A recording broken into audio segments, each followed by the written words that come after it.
1 বছর পর জীবনের মোড় কোথা থেকে কোথায় ঘুরছে বুঝতে পারছি না। জীবনটা কেমন যে হয়ে গেছে বুঝতেই পারছি না। কি ছিলাম, কি হয়েছি, নিজের দিকে তাকাতেই অবাক হয়ে যাই। মানুষের এত পরিবর্তন হয় নিজেকে না দেখলে বুঝতেই পারতাম না। যদিও এর পিছনে একজনের হাত আছে, আমার প্রিয় মানুষটার। অনেক ভালোবাসতাম, এখনো বাসি, এখনো অনেক ভালোবাসি। তবে এখন তাকে পাওয়ার ইচ্ছে নেই। ঘৃণা করতে তো পারি না, ভালোবাসতাম তো তাকে অনেক। এতদিনে হয়তো বিয়ে হয়ে গেছে, বাচ্চাও হয়তো হয়ে গেছে। বাসার লোকজনের থেকে, বন্ধু বান্ধব থেকে অনেক দূরে আছি। ওরা জানেই না আমি বেঁচে আছি না মরে গেছি। কারো সাথে আর কন্ট্রাক্ট রাখিনি নিজের ইচ্ছায়। হয়তো আম্মু অনেক কান্না করছে, আব্বু আর বন্ধুরা অনেক খুঁজেছে, আর না পেয়ে হয়তো ভেবেছে মরে গেছি। ইচ্ছা করেই যোগাযোগ করিনি, বিশেষ করে রাগে আর গার্লফ্রেন্ডের কাছ থেকে কষ্ট পাওয়ার জন্য। হোটেলে ম্যানেজারের চেয়ারে বসে আছি। ম্যানেজারের পোস্ট এত সহজে পাওয়া হয়নি। আগে থেকে হোটেলের মালিকের সাথে একটু ভালো সম্পর্ক ছিল। মেইন কথা, উনি আমাকে ওনার হোটেলে কাজটা দিয়েছিলেন। একদিন, স্যার আপনাকে একটা কথা বলতাম, কি ভাববেন জানি না, ভাবলাম আপনাকে বিষয়টা বলা খুব প্রয়োজন, তাই বলতে চাইছি। হুম, বলো। স্যার, আমাদের ম্যানেজার মনে হচ্ছে টাকা সরায়, আর মাঝে মধ্যে আমাদের মতো কর্মচারীদের সাথে বাজে ব্যবহার করে, আর কিছু করলেই আমাদের টাকা কমিয়ে দেয়। টাকা সরানোর বিষয়ে এর আগে একবার শুনছি, কিন্তু কোনো প্রমাণ পাইনি। প্রমাণ ছাড়া তো আর কাউকে দোষারোপ করতে পারি না। জি স্যার, তা ঠিক আছে। হোটেল মালিক চলে গেল, আমি আমার মতো কাজ করতে লাগলাম। না, এই ম্যানেজারের একটা ব্যবস্থা করতে হবে। শালা অনেক টাকা আমার মেরে দিয়েছে, আর আমাদের মতো কর্মচারীদের সাথে বাজে বিহেভ করে, একটু ভুল করলেই। দাঁড়া শালা, তোর ব্যবস্থা করতেছি। ঘর তোর রুমে ক্যামেরা রেখে সবকিছু রেকর্ড করে স্যারকে দেখাবো। আর তোর ছুটি যেই ভাবা সেই কাজ। মার্কেটে গিয়ে একটা বোতাম ক্যামেরা নিয়ে সুযোগ বুঝে ম্যানেজারের রুমে রেখে ল্যাপটপে কানেক্ট করে রাখলাম। বেশি কিছু দিন পর প্রমাণ পেয়েও গেলাম, আর স্যারকে সব কিছু দেখালাম। অফিসার, এনাকে নিয়ে যান। যে থালাতে খায় আর সেই থালাতেই ফুটো করে। পুলিশ ম্যানেজারকে নিয়ে গেল, আর হোটেল মালিক আমার কাছে এলো। এসে বলল, তোমাকে ধন্যবাদ এরকম একটা নেমুক হারামকে ধরিয়ে দেওয়ার জন্য। নতুন একটা ম্যানেজার দেখতে হবে। আচ্ছা, আজকের মতো যাই। আচ্ছা, যাও সবাই, নিজের মতো কাজ করো। হোটেল মালিক চলে যেতে লাগলো, আর আমরাও আমাদের মতো যেতে লাগলাম। এই আকাশ, দাঁড়াও। হোটেল মালিকের কথা শুনে ঘুরে ওনার দিকে এলাম। জি স্যার, বলেন। আপাতত তুমি এই ম্যানেজারের পদটা দেখো। ম্যানেজার আসলে তখন না হয় দেখা যাবে। আমি কি পারবো স্যার? দেখলাম তো সেদিন ইংরেজিতে কথা বলতে পারো। আপনি যেহেতু বলছেন আমি পারবো, তাহলে অবশ্যই পারবো। আর এই 1 বছরের অনেকটাই অভিজ্ঞতা হয়েছে। ওকে। হোটেল মালিক চলে গেল, আমি অনেক খুশি হলাম। তারপর ম্যানেজারের রুমে এসে চেয়ারে শান্তি করে বসলাম। হালার পো হালা সবাইকে অনেক জ্বালিয়েছে। চুপ করে বসে আছি, আর ল্যাপটপে ল্যাপটপ টেপাটেপি করছি। তখন শাহিন ভাই এলো, এসে বলল, শাহিন ভাইয়ের সাথে এখানে আসার পর প্রথমে পরিচয় হয়েছিল, আস্তে আস্তে সবার সাথে হয়। 3 বছর ধরে কি করলাম? 1 বছরে তুমি ম্যানেজারের চেয়ারে। একে বলে সুযোগের সদ্ব্যবহার। বুঝলেন ভাইয়া, জীবনে বারবার সুযোগ আসে না, একবারই আসে, ওটাকেই আঁকড়ে ধরে থাকতে হয়। যদিও পার্মানেন্ট ম্যানেজার না, কিন্তু এই কাজের ফলে মালিকের কাছে প্রিয়জন হয়ে উঠলাম। দেখো, হয়তো পার্মানেন্ট ম্যানেজার হয়ে যাবা, হলে কিন্তু সবাইকে ট্রিট দিতে হবে। ইনশাল্লাহ। শাহিন ভাইয়া চলে গেল, আমি বের হলাম। ধীরে ধীরে সবাই আমাকে কংগ্রেস জানালো, ভালোই লাগছিল। আর গতকালকে হোটেল মালিক পার্মানেন্ট ম্যানেজারের পদ দিয়ে দিয়েছে। ভালোই লাগছে। ভাবা যায় 50,000 করে পাবো মাস গেলে। এত টাকা খাবে কে? আর হোটেলের পক্ষ থেকে তো গাড়ি ফ্ল্যাট দিয়েছে। চুপচাপ বসে আছি, তখন বাইরে থেকে গন্ডগোলের আওয়াজ এলো। তাড়াতাড়ি বের হয়ে আসলাম। কি হয়েছে শাহিন ভাই, কি হয়েছে? খুব পরিচিত একটা কণ্ঠ শুনতে পেলাম। পিছনে ঘুরে আকাশ থেকে পড়লাম। এটা আমি কি দেখছি? আকাশ এখানে? বেশি কিছু না ভেবে গিয়ে জড়িয়ে ধরলাম। ভাই তুই এখানে কিভাবে কি? আমিও রাকিবকে দেখে অনেক অবাক হলাম। সাথে রেখাও আছে। তাহলে কি ওদের বিয়ে হয়েছে? না হলে তো আর কেউ গার্লফ্রেন্ড নিয়ে সেন্ট মার্টিন আসতো না।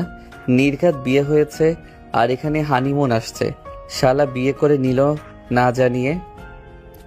ও জানাবে কিভাবে? কন্ট্যাক্ট করার তো কোনো অপশন রাখিনি। সবাই অবাক হয়ে আমাদের দিকে তাকিয়ে আছে। আমি ছাড়িয়ে সবাইকে উদ্দেশ্য করে বললাম, সবাই নিজ নিজ কাজে যান, আমি বিষয়টি দেখছি। রাকিবের হাত ধরে টানতে টানতে আমার কেবিনে নিয়ে আসলাম, আর পিছনে পিছনে রেখা এলো। আমি চেয়ারে বসে ওদের সোফায় বসতে বললাম। ওরা দুজন আমার দিকে তাকিয়ে আছে। কিরে, দুজন অমনভাবে তাকিয়ে আছিস কেন? আর বিয়ে কবে করলি? কয়েকদিন আগে বিয়েটা করেছি। বাহ, ভালোই তো। কেমন আছিস বল? আর ভাবি, আপনি কেমন আছেন? আলহামদুলিল্লাহ ভালো। তুমি এভাবে সবার মাঝ থেকে হারিয়ে গেলে কি জন্য? তোমাকে কত খোঁজা হয়েছে জানো? আমার কথা বাদ দাও। কিরে, তুই ওভাবে তাকিয়ে আছিস কেন? আমাদের এমনভাবে ছেড়ে যেতে পারলে কিভাবে? আমাদের কথা মনে পড়েনি? সবার কথাই মনে পড়েছে। তোর, ঈশান, আব্বু, আম্মুর কথা, সবার কথাই মনে পড়েছে। আনিশাপুর কথা মনে পড়েনি? মুচকি হেসে বললাম, না, ভুলে গেছি। সবকিছু ভুলে গেছি। আবার নতুন করে জীবন সাজিয়েছি। স্বপ্নগুলোকে আবার নতুন করে দেখেছি। নতুন করে সবকিছু সাজিয়েছি। তুই বললি আর আমি বিশ্বাস করে নিলাম। ভোলা কি এতই সহজ?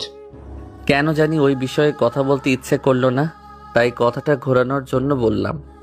ওগুলো বাদ দিয়ে বল, ওখানে কি হয়েছিল? ওভাবে ঝামেলা করছিলি কি জন্য? আর বলিস না, অনলাইনে রুম বুক করেছিলাম, এখন এখানে এসে বলে রুম নেই। মেজাজ কি গরম হয় না বল?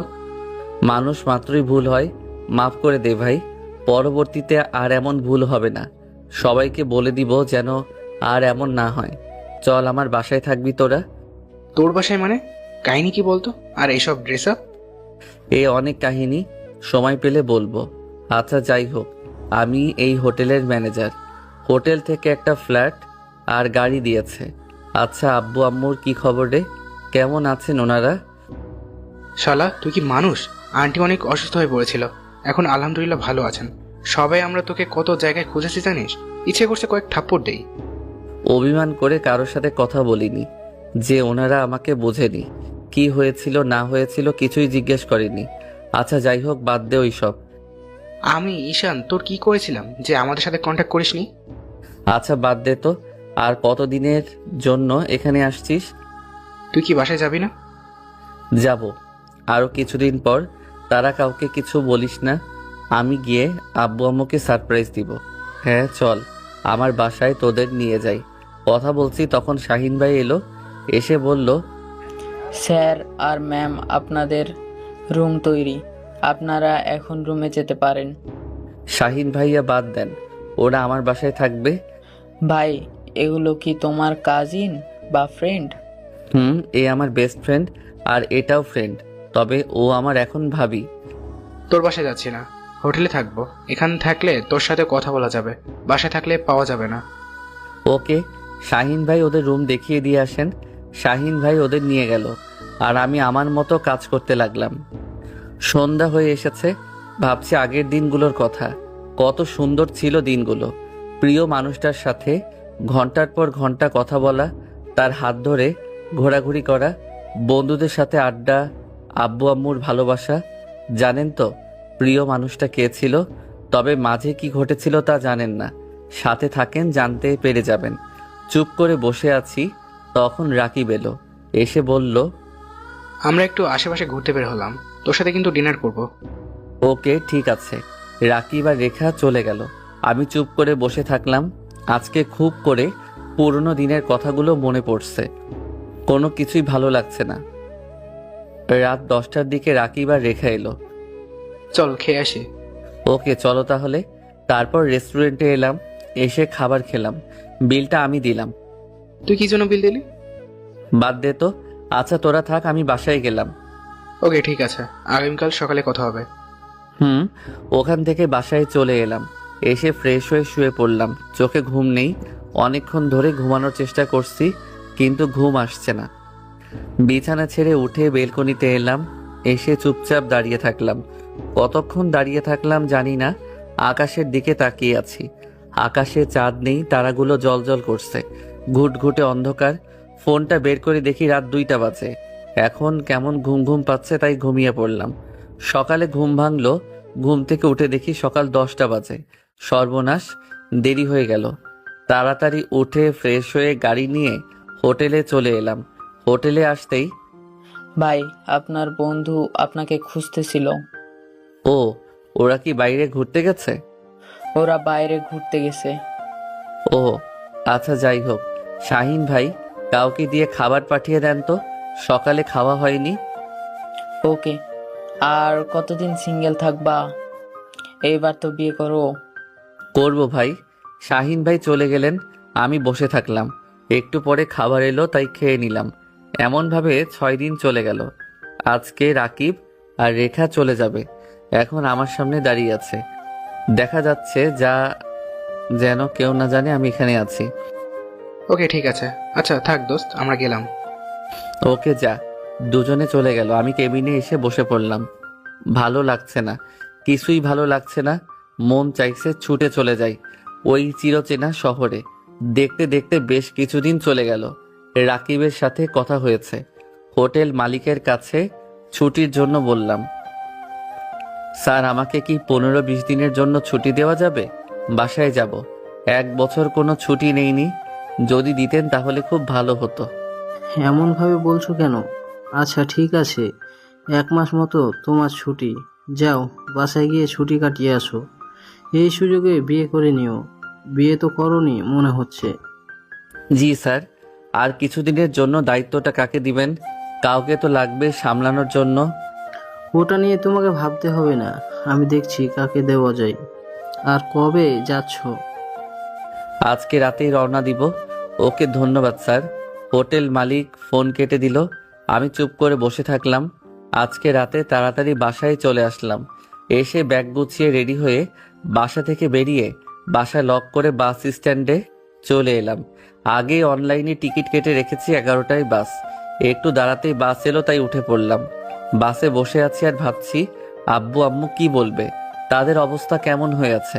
চলেন আপনাদের এবার বলে কি এমন হয়েছিল যে এভাবে সবাইকে ছেড়ে চলে আসছিলাম। 1 বছর আগে আমাদের সম্পর্ক বেশ ভালোই চলছিল। দেখতে দেখতে অনেকটা মাস চলে গেছিল, আর 10টা রিলেশন যেমন চলতো তেমনই চলছিল। কিন্তু কয়েক মাস যেতেই আনিসা কেমন আমাকে ইগনোর করে চলতে লাগলো আর ব্যস্ততা দেখাতে লাগলো। একদিন রাতে, তুমি এমন করছো কেন? এমন ভাবে ইগনোর করছো কেন? কেমন ব্যস্ততা দেখাচ্ছে? তুমি তো জানো কিছুদিন পর আমার ফাইনাল পরীক্ষা, একটু তো ব্যস্ততা থাকবে তাই না? আমার কিন্তু একটু ভালো লাগে না। বুঝতে পারছো না আমি কথা না বলে থাকতে পারি না? কেমন পাগল পাগল লাগে নিজেকে। প্লিজ একটু বোঝার চেষ্টা করো না, সামনে পরীক্ষা। আচ্ছা ঠিক আছে। আর আগামীকাল কলেজে আসবা? না গো, কলেজে যাব না, অনেক পড়াশোনা আছে। পরীক্ষার আগের দিন একেবারে যাব। কিন্তু আমি থাকবো কিভাবে?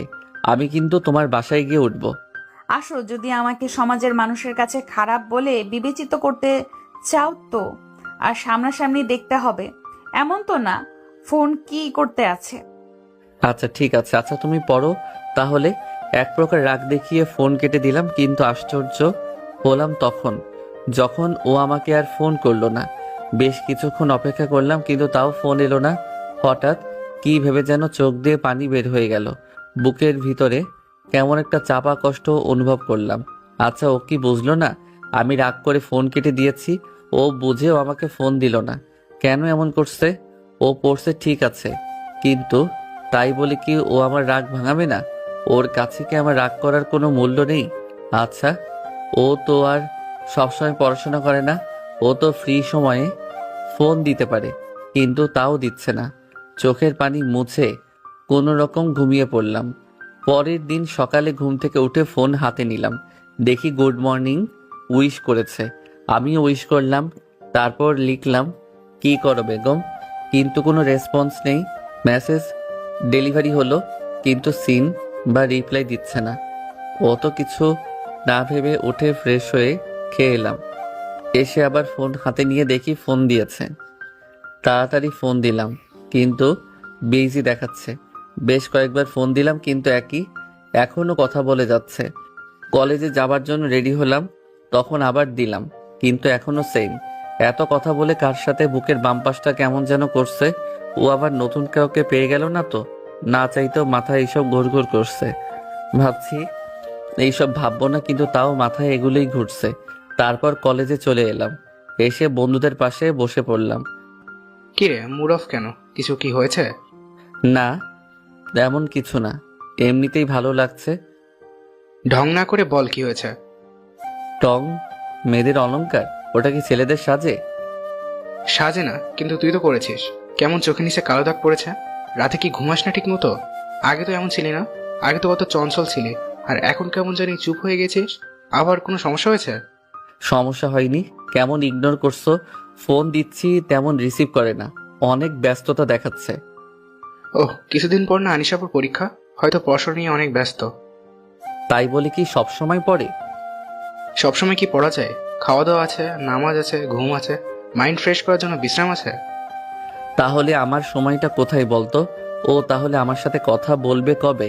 আচ্ছা মানলাম এগুলো করে, কিন্তু ও কি আমাকে ফোন দেয় বা আমি দিলে রিসিভ করে? ফোন দিতে দিতে পাগল হয়ে যায়, কিন্তু ও রিসিভ করার প্রয়োজন মনে করে না। মাঝে মধ্যে ফোন অফ করে দেয়। আমার কি ওর সাথে কথা বলতে ইচ্ছে করে না? আমার কি কষ্ট হয় না? আমার কি খারাপ লাগে না? যখন এমন করে তখন বুকটা ফেটে কান্না আসে, অনেক কষ্ট হয়। আমি কিভাবে বলবো কেন এমন করছে? তো কেন রেখা তোর সাথে এমন করে না? ওর সাহস হবে না, করলেই যে কানের উপর দুইটা পড়ে যাবে। তুই মারতে পারবি, কারণ ও তোর সেম এজের, কিন্তু আমি তো পারবো না, বা বেশি কিছু বলতেও পারি না।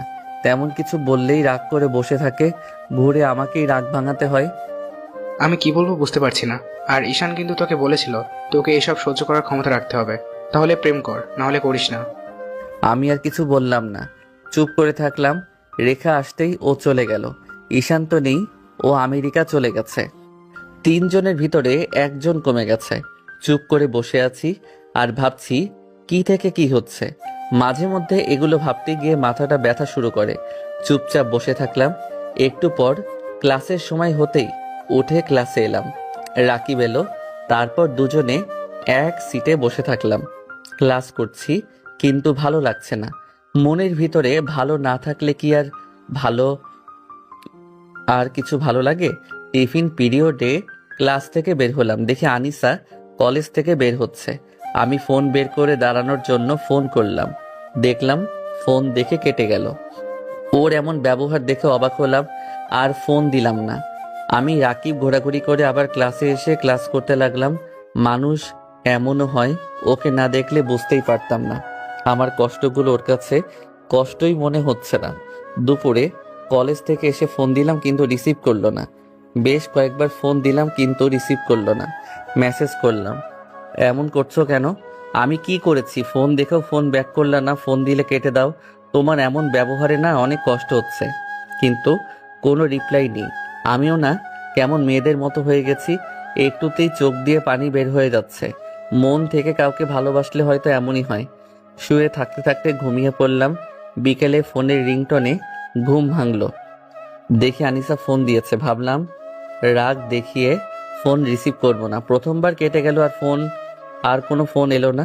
আমার তো অনেক কথা বলতে ইচ্ছে করে, খুব করে ইচ্ছে করছে, তাই আর রাগ করে থাকতে পারলাম না। আমি ফোন দিলাম, ফোন রিসিভ করতেই বলল, কাকে রাগ দেখাচ্ছ? আমাকে রাগ দেখিয়ে কোনো লাভ নেই। ওর এমন কথা শুনে কথা বলার যেন ভাষা হারিয়ে ফেললাম। তাহলে কি আমি ওর উপর কোনো অধিকার রাখি না? তোমার উপর কি তাহলে আমার কোনো অধিকার নেই? আমি ওইরকম কিছু বোঝাতে চাইনি। তাহলে তুমি কি বোঝাতে চাচ্ছ? কি আমাকে আর ভালো লাগে না? আমাকে অসহ্য লাগে? দেখো, আমি ঝগড়া করার মুডে নেই। আর তুমি এগুলো কি বলছো? তুমি আমার সিচুয়েশন কেন বুঝতে চাইছো না? আমি সবকিছুই বুঝতে পারছি, তুমি আমাকে বুঝতে পারছো না, তুমি আমাকে বুঝতে চাইছো না। আমার কষ্টগুলো তোমার কাছে কষ্ট মনে হচ্ছে না। এগুলো আমার ভালো লাগছে না। তুমি এগুলো কি করছো? সত্যি মন থেকে ভালোবাসি তো, তাই তোমার এমন ইগনোর সহ্য হয় না। কেন বুঝতে চাইছো না? তোমার সাথে এক মুহূর্ত কথা না হলে আমার দম বন্ধ হয়ে আসে। প্লিজ এইবার চুপ যাও, এগুলো আর ভালো লাগছে না। তুমি না বললে পরীক্ষার আগের দিন কলেজে যাবা, এর আগে যাবা না? তাহলে আজকে কি জন্য গেছিলা? আমি ফোন দিলাম কিন্তু তুমি কেটে দিলা, সমস্যা কি তোমার? সব জায়গায় গেলে কি তোমার পারমিশন নেওয়া লাগবে? আমার ইচ্ছে হয়েছে তাই গিয়েছিলাম। আলতু ফালতু কথা শুরু করেছো। ফোন রাখো, অসহ্য।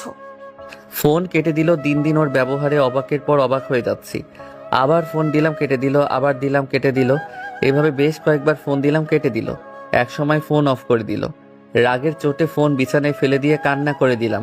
না, ওকে ওর মতো ছেড়ে দিব, কোনো ফোন মেসেজ দিব না। কিন্তু আমি কি পারবো? ভালোবাসি যে অনেক, অনেক বেশি ভালোবাসি। পারি না তো কথা না বলে থাকতে। চুপ করে শুয়ে রইলাম। বেশ কিছুক্ষণ পরে ফোন বেজে উঠল।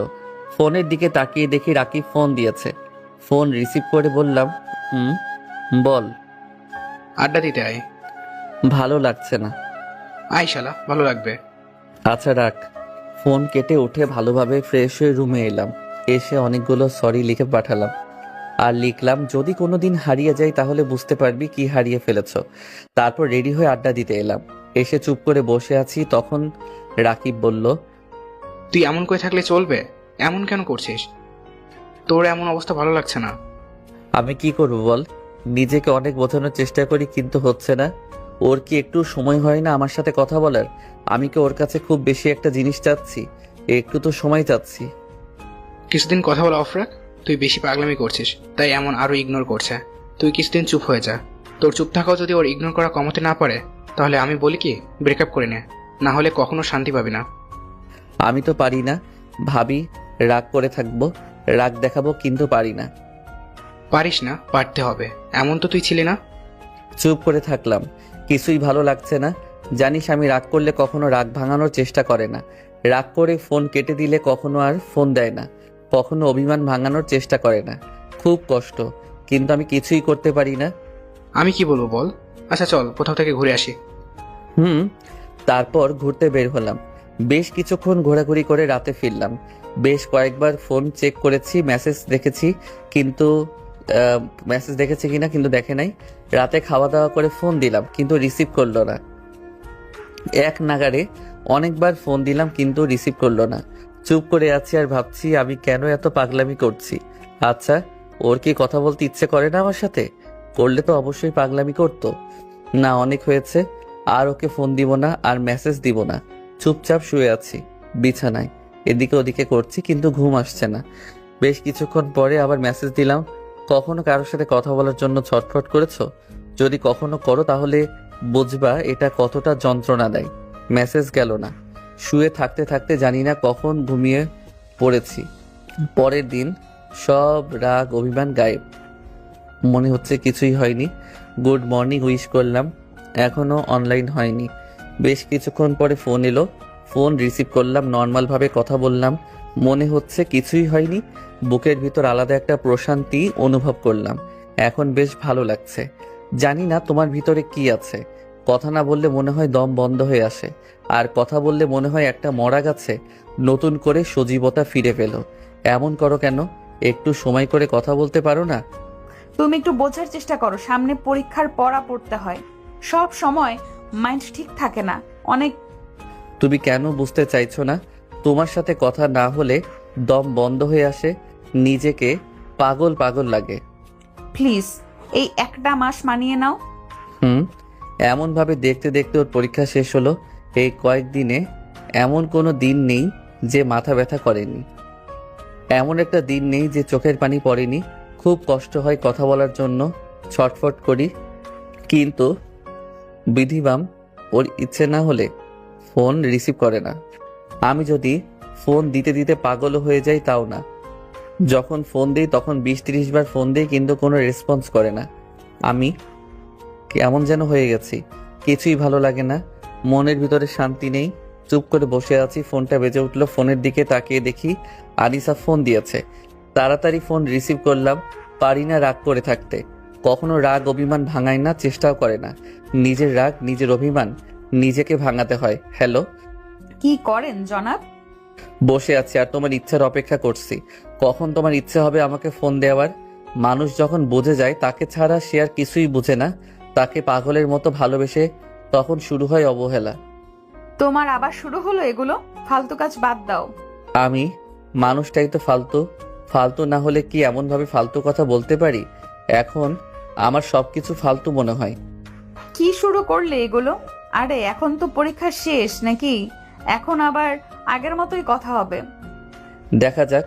আর এমন করলে এমনভাবে নিজের ভিতরে পরিবর্তন আনবো এবং এমনভাবে তোমার থেকে হারিয়ে যাব, তখন খুঁজেও পাবে না। পাগলের মতো খুঁজবে সেদিন, যেদিন বুঝবে আমি কি ছিলাম। হারতে দিলে তো হারবে। আর এমন করলে সত্যি হারিয়ে যাব। শোনো, যে থাকা সে শত কষ্টেও থেকে যাবে। কখনো কাউকে ধরে রাখা যায় না, আর আমি তোমাকে ধরে রাখিনি। ইচ্ছে করলে যেতে পারো। তুমি মনে হয় এটা ভুলে যাচ্ছ। যদি কেউ রাখতে না চায় তাহলে তার কাছে কখনোই থাকা সম্ভব না। আর তুমি ইচ্ছে মতো অবহেলা করবা আর বলবা যে থাকার, সে শত কষ্টেও থাকবে। সেটা তো সম্ভব নয়। আর তুমি আমাকে ধরে রাখবা কেন? খুব বাজেভাবে তো তুমি তোমার মায়ায় ফেলে দিয়েছ। শুনো, কখনো যদি হারিয়ে যাই বা ফেলো, তাহলে আমাকে পাওয়ার আশা ছেড়ে দিয়ে নতুন করে তোমার মতো কাউকে নিয়ে স্বপ্ন দেখো। সরি, আর এমন হবে না। ওকে। তারপর শুরু হলো আবার আগের মতো কথা বলা। এমনভাবে বেশ কয়েকটি মাস কেটে গেল। সমস্যা হলো তখন যখন ও জবে জয়েন করলো। আবার শুরু হলো অবহেলা। আমি এখন ক্লান্ত হয়ে গেছি, বড্ড ক্লান্ত। আর নিতে পারি না। অনেক কষ্ট হয়, বুকের ভিতরটা ফেটে যায়। কত সহ্য করবো এগুলো? একটা মানুষ কত সহ্য করতে পারে? মানুষ সব কষ্ট সহ্য করতে পারে, কিন্তু তার ভালোবাসার মানুষটি দেওয়া কষ্ট সহ্য করতে পারে না। আবার শুরু হয়েছে না তোমার অবহেলা? তুমি কখনো বদলাবে না। তুমি আমাকে মুক্তি দিয়ে দাও। আর এগুলো নিতে পারছি না। আমি বড্ড ক্লান্ত। আমার সহ্য করার ক্ষমতা দিন দিন হারিয়ে ফেলেছি। কি সব বলছো? মাথা ঠিক আছে তোমার? না, পাগল হয়ে গেছি। নিজের জীবনটাকে আমি আমার হাতে শেষ করেছি। তুমি পদে পদে বুঝিয়ে দিয়েছো কাউকে কখনো পাগলের মতো ভালোবাসতে নেই, কারোর উপর বেশি আশা রাখতে নেই, মন থেকে কাউকে ভালোবাসতে নেই। তুমি রেগে আছো, মাথা ঠান্ডা করো। কি সব ভুলভাল বলছো? তোমার একটু অবহেলা সহ্য হয় না? কেন এমন করছো? তোমাকে জব করতে হবে না? তুমি না মাস্টার্স করবা? করবো তো। আর জব কেন ছাড়বো? তোমার হয়েছে কি বলো তো? আমাকে কখনো বোঝার চেষ্টা করেছো বা বুঝেছো? আচ্ছা যাই হোক, এগুলো তোমাকে যতই বলি কোনো লাভ হবে না। তোমাকে বলাই হবে। আর একটু কথা বলে ফোন রেখে দিলাম। আমি এমন একজনকে ভালোবাসি যার কাছে তার উপন্যাসের বইগুলোর মতো দাম নেই। আমি এমন একজনকে ভালোবাসি যার কাছে আমার কোনো ভ্যালু নেই। আমি তার সামনে পাগলামি করে দেখছি, শূন্য হাতে একরাশ হতাশা নিয়ে ফিরেছি। আমি তার সামনে অভিমান করে দেখেছি, কিন্তু শূন্য হয়ে ফিরে আসছি। রাগ করে দেখেছি, কিন্তু শূন্য হয়ে ফিরে আসছি। আমি ওকে এমন ভালোবাসা দিয়েছি যে ভালোবাসা পাওয়ার জন্য অনেকেই সুইসাইড করে, প্রতি রাতে কান্না করে। অথচ আমি পাগলের মতো ভালোবেসে আমি প্রতিনিয়ত কান্না করি, একটু কথা বলার জন্য ছটফট করি, কিন্তু তার সময় হয়ে ওঠে না কথা বলার বা ফোন করার বা মেসেজ করার। ও আমাকে বুঝে শুনে কষ্ট দেয়, কিছু বলতে পারি না, কি বলবো। ও তো এগুলো করে আনন্দ পায়। বারবার কল করার পরেও ফোন রিসিভ করে না, অনেক মেসেজ দেওয়ার পরেও মেসেজ সিন করে না, করলেও তেমন ব্যাক করে না।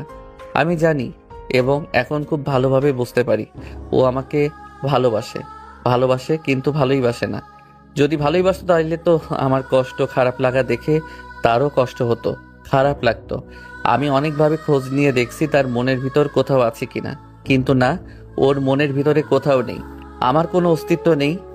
আমি ভাবি আমি ওর অপশন না প্রায়োরিটি। সবকিছু বোঝার পরেও পাগলের মতো ভালোবাসি। ওই যে খুব বাজেভাবে ওর মায়ায় আটকে পড়েছি। আমি যেগুলো পছন্দ করি না, যেগুলোতে আমার অনেক কষ্ট হয়, বারবার সেই কাজগুলো করে। কি বলবো, ভালোবাসি যে পাগলের মতো ভালোবাসি, ছাড়তে পারি না।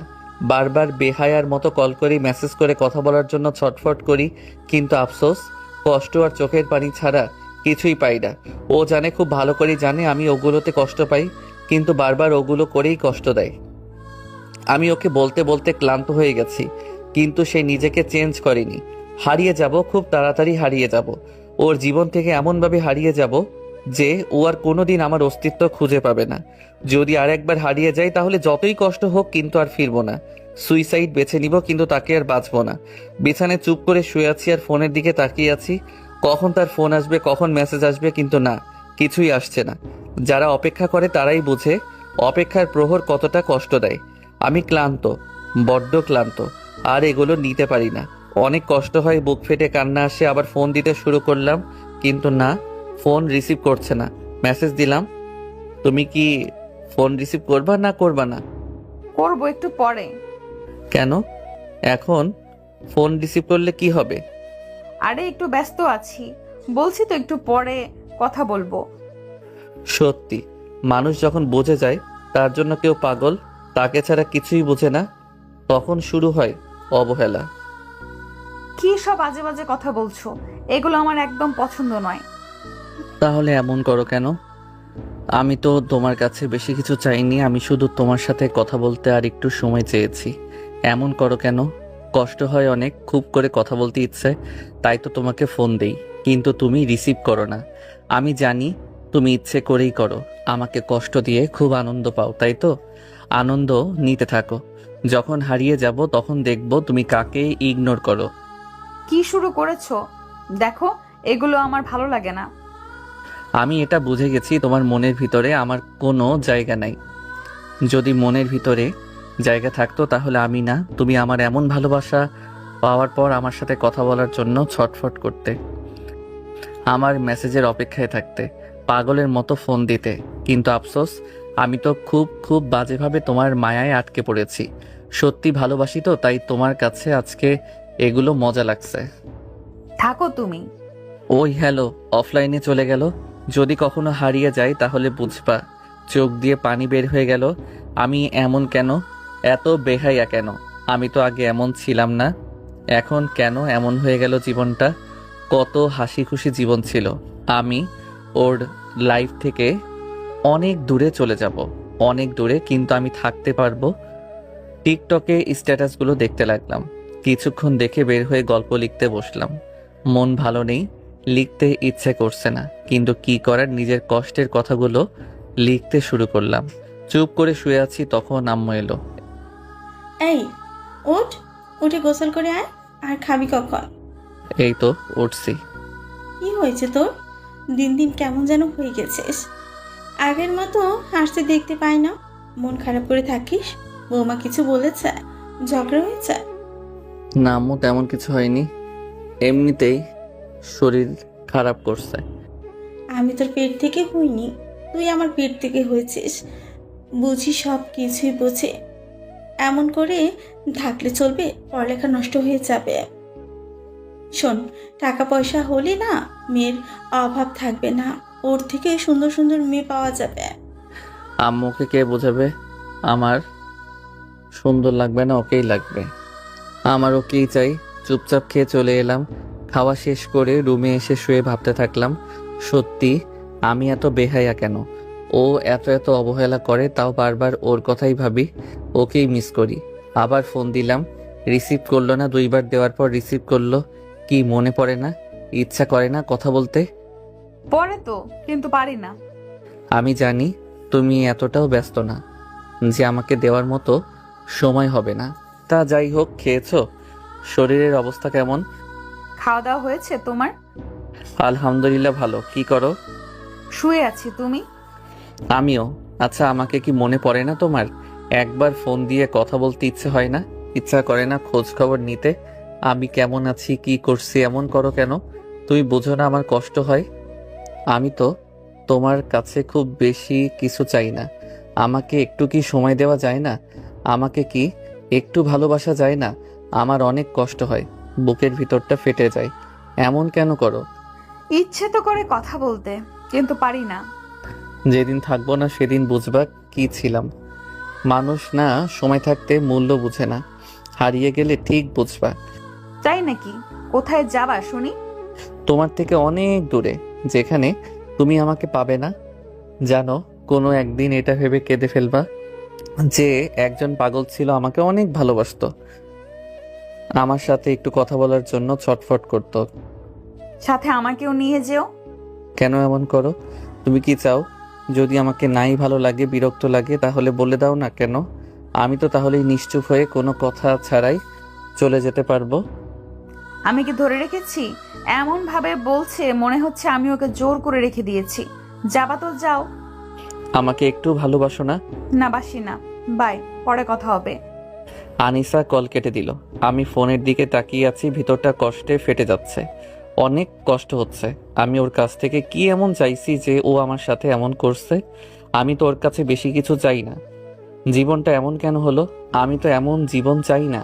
আমি তো এমন কাউকে চাইনি যে আমাকে বুঝবে না, আমার কষ্টগুলোকে বুঝবে না। আল্লাহ, ও আল্লাহ, জীবনটা এমন কেন বানাইলা? আমি তো এমন জীবন চাইনি। আগে কত ভালো ছিলাম, কত হাসি খুশি ছিলাম। ও আমাকে কেন বুঝতে চাইছে না? আমার কষ্ট হয় জানার পরও আমাকে কষ্ট দেয়। আমি নিজেকে চেঞ্জ করে ফেলবো, এমন পরিবর্তন করব যে আমি আমাকেই চিনতে পারবো না। অনেক হয়েছে, আর না, এবার নিজেকে বদলানোর সময় হয়ে এসেছে। চুপচাপ শুয়ে পড়লাম। বিকেলে উঠে ওর বাসার সামনে এলাম, ফোন দিলাম কিন্তু রিসিভ করলো না। মেসেজ দিলাম, বাসার সামনে দাঁড়িয়ে আছি, নিচে আসো। চুপচাপ দাঁড়িয়ে আছি, কোনো রেসপন্স নেই, কোনো ফোন বা মেসেজ নেই। অনেকক্ষণ দাঁড়িয়ে আছি, হঠাৎ করে দেখলাম আনিসা আর ওই ছেলেটা, মানে ওর ফ্রেন্ড, বাইকে করে আসছে। অনেক খুশি, দেখেই বোঝা যাচ্ছে। এমন দেখে শরীরের সমস্ত রাগ মাথায় উঠে গেছে। আনিসা আমার দিকে অবাক হয়ে তাকিয়ে আছে। ছেলেটা বাইক দাঁড় করাতে ও তাড়াতাড়ি নেমে গেল। আমি কিছু বলছি না, রাগটাকে কন্ট্রোল করার চেষ্টা করছি। তুমি এখানে কেন? একটা ফোন দাওনি কেন? রেগে ওর দিকে তাকালাম। অন্য পুরুষের সাথে ফষ্টি নষ্টি করে বেড়ালে বুঝবি কি করে ফোন দিয়েছি না মেসেজ দিয়েছি?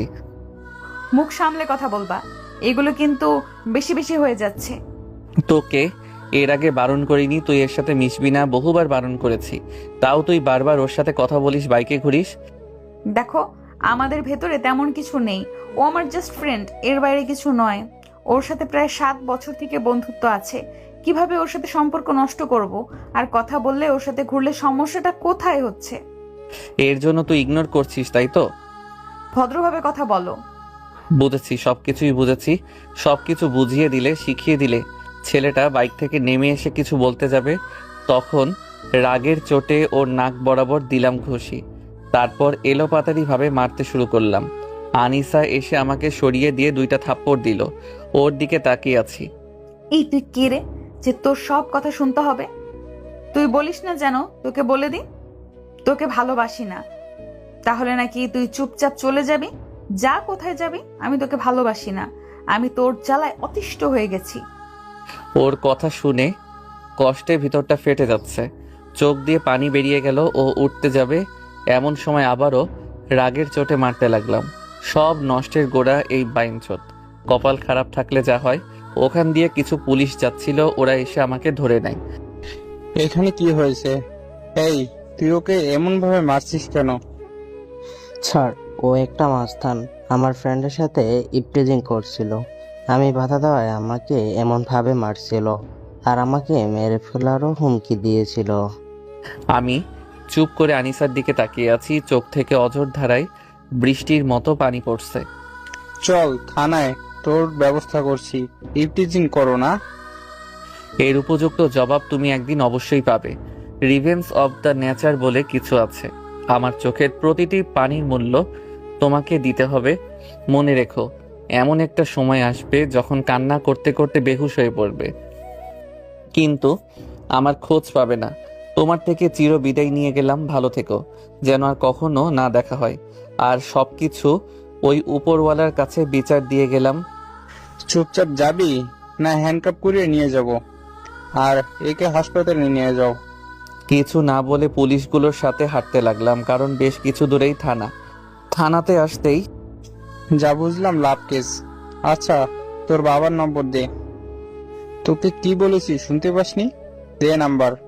আর যদি না দিস তাহলে এমন মারবো যে উঠে দাঁড়াতে পারবি না। ভয়ে ভয়ে নাম্বার দিলাম। নাম্বার নেওয়ার পর বলল, গিয়ে ওখানে বস। কিছু না বলে এসে বেঞ্চে বসে পড়লাম। বেশ কিছুক্ষণ পরে দেখলাম আব্বু এলো। আসতেই, আপনি কি এর বাবা? জি স্যার, আমার ছেলে কি করছে?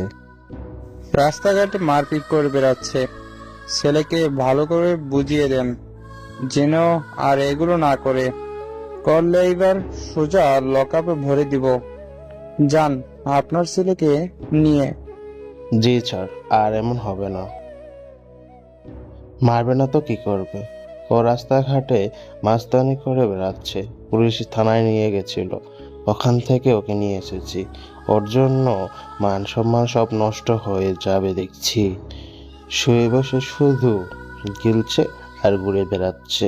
পড়ালেখার কোনো খোঁজ খবর নেই। বের হ আমার বাড়ি থেকে। থাকতে হবে না, বের হ। আব্বু ঠেলতে ঠেলতে বাসার বাইরে করে দিল।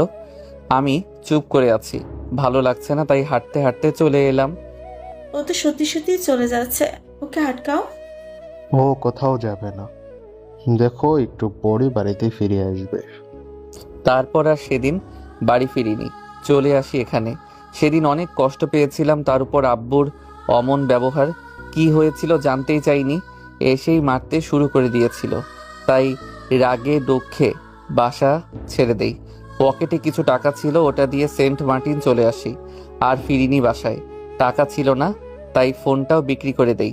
সিম কার্ড রাগে ভেঙে ফেলেছিলাম। ওর দেওয়া কষ্টগুলো মনের ভিতরে গেঁথে আছে। প্রথমে কয়েক মাস অনেক কেঁদেছিলাম, এখনো কাঁদি, তবে মাঝে মধ্যে। ওকে আমি কখনোই ক্ষমা করব না। এই দেখেন, আপনাদের সাথে কথা বলতে বলতে অনেক রাত হয়ে গেছে, এখন ঘুমাই। তারপর দিলাম ঘুম। সকাল 7টায় সেই চিরচেনা শহরে আসলাম। বাস থেকে নেমে একটা সিএনজি নিয়ে বাসায় ফিরলাম 8টা 30-এ। বাসায় এসে দরজায় টোকা দিলাম, দেখি খোলাই আছে, তাই ভিতরে এলাম। দেখে আম্মু চুপচাপ বসে আছে, চেহারা আর আগের মতো নেই। আমাকে দেখে এক প্রকার দৌড়ে এসে জড়িয়ে ধরে কাঁদতে লাগলো। এতদিন কোথায় ছিলি তুই? কেন সেদিন ছেড়ে চলে গিয়েছিলি? তোর আবু বলেছে বলে চলে যেতে হবে? কিছু বলছি না, চুপ করে দাঁড়িয়ে আছি। আমারও চোখ দিয়ে পানি বেরিয়ে গেল। কেন এতদিন পর এলি? কেন ছেড়ে গেছিলে? চোখের পানি মুছে বললাম, এমনিতেই। আচ্ছা বলো, কেমন আছো তুমি? আব্বু কোথায় আছে? একদিন ভালো ছিলাম না, এখন আমি অনেক ভালো আছি। তুই কেমন আছিস? আলহামদুলিল্লাহ, অনেক ভালো আছি। কিছু খাইনি, খেতে তো দিবা। তুই ফ্রেশ আয়, আমি এখনই খাবার দিচ্ছি।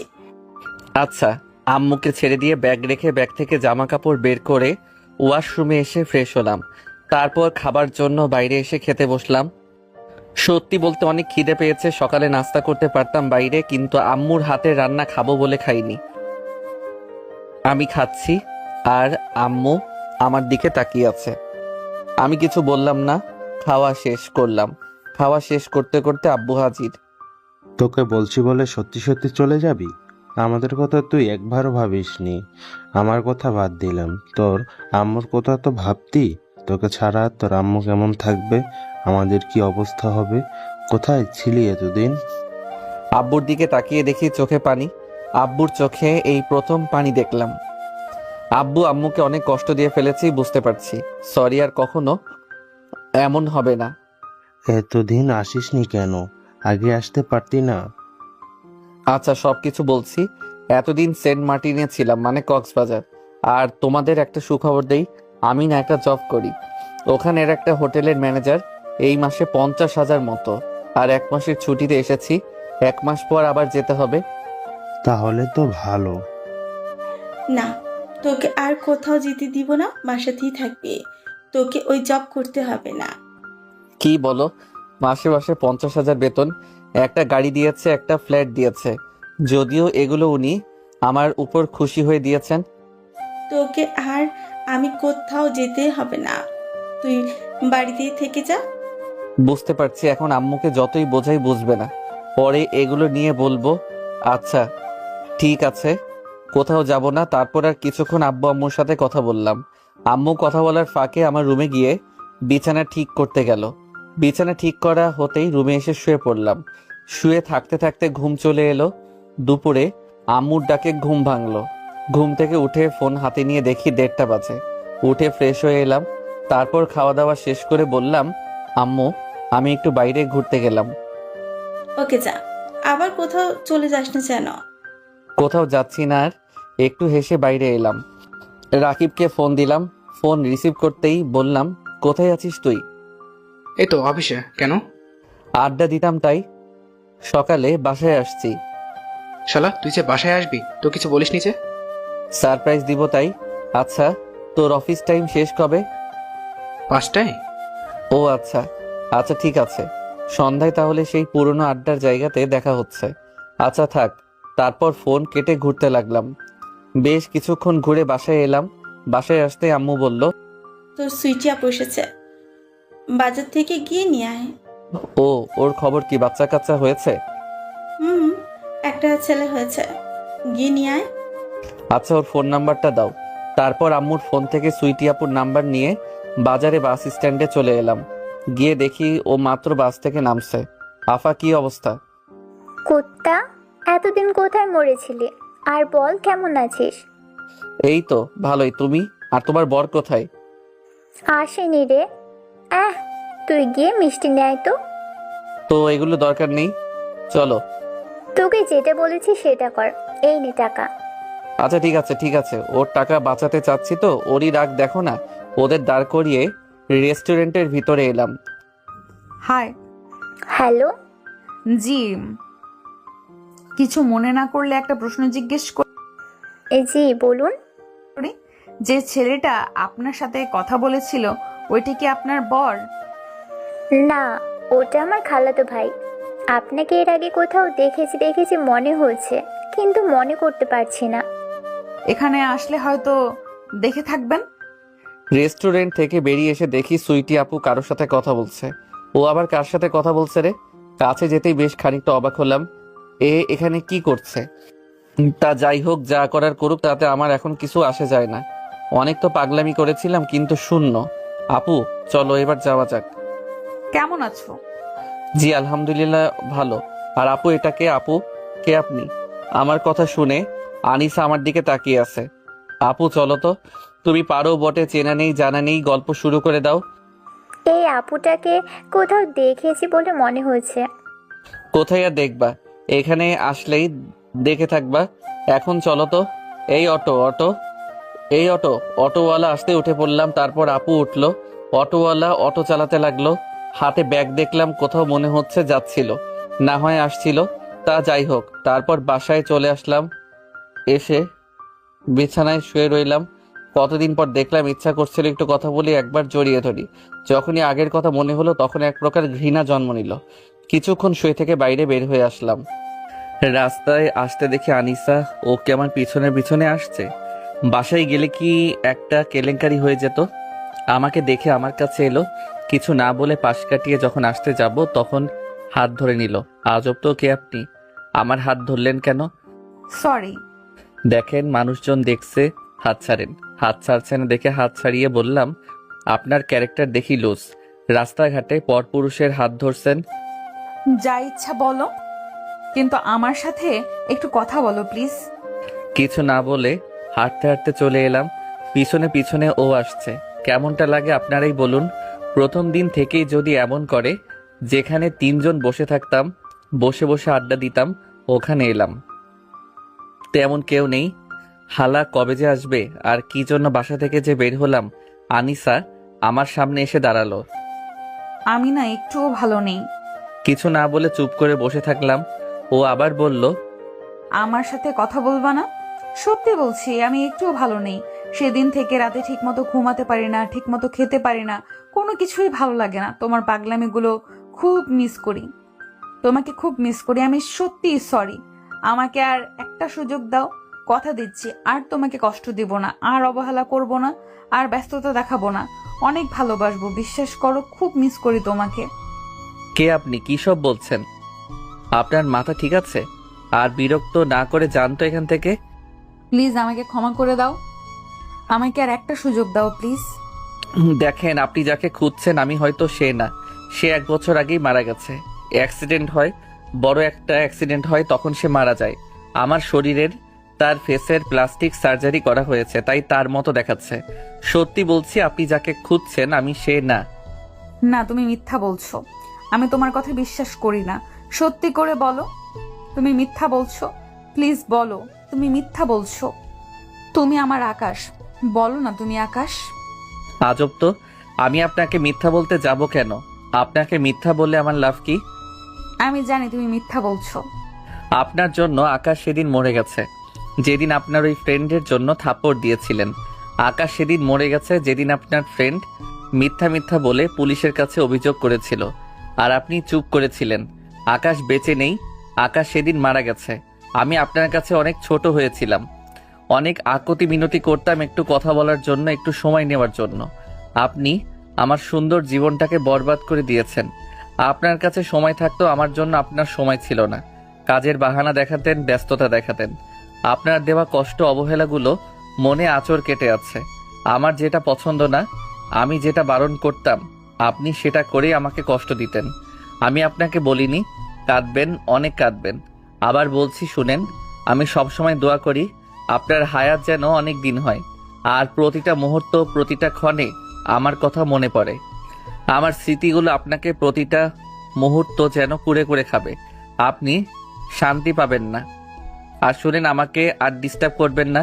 কিছুদিন পর আমার বিয়ে। আর একটা সুযোগ দাও না, আর এমন কিছুই করব না।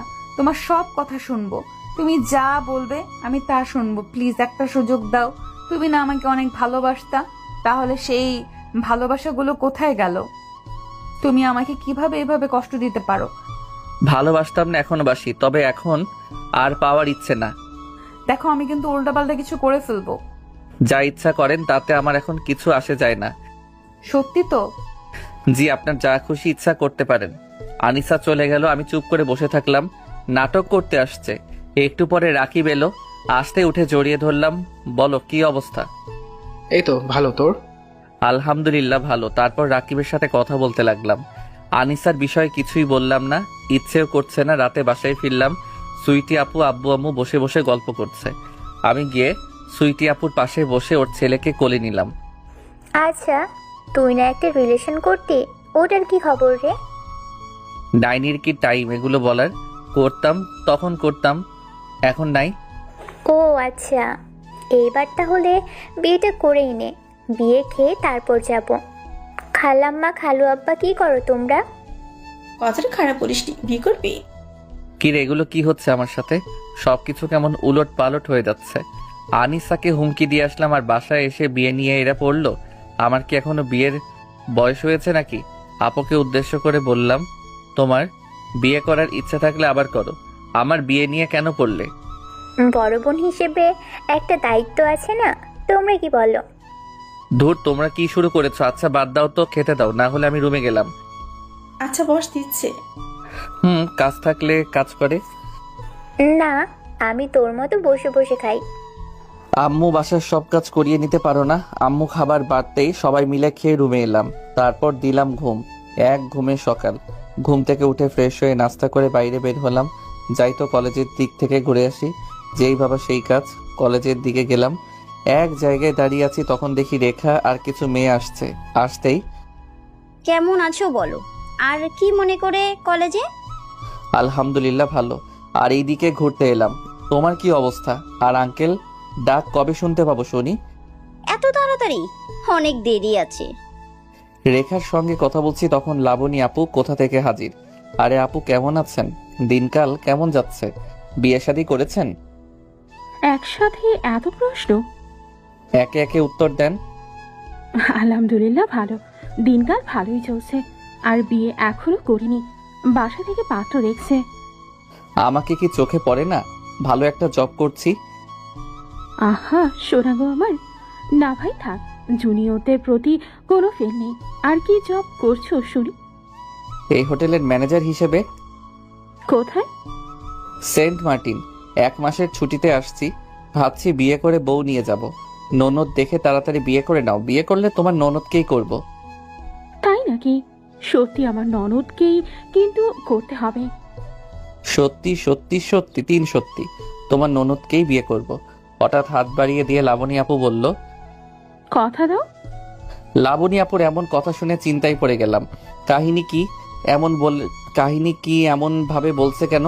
কোথাও একটা ঘাপলা আছে। ভাবছি কি করব। না, কথা দেওয়া যাবে না।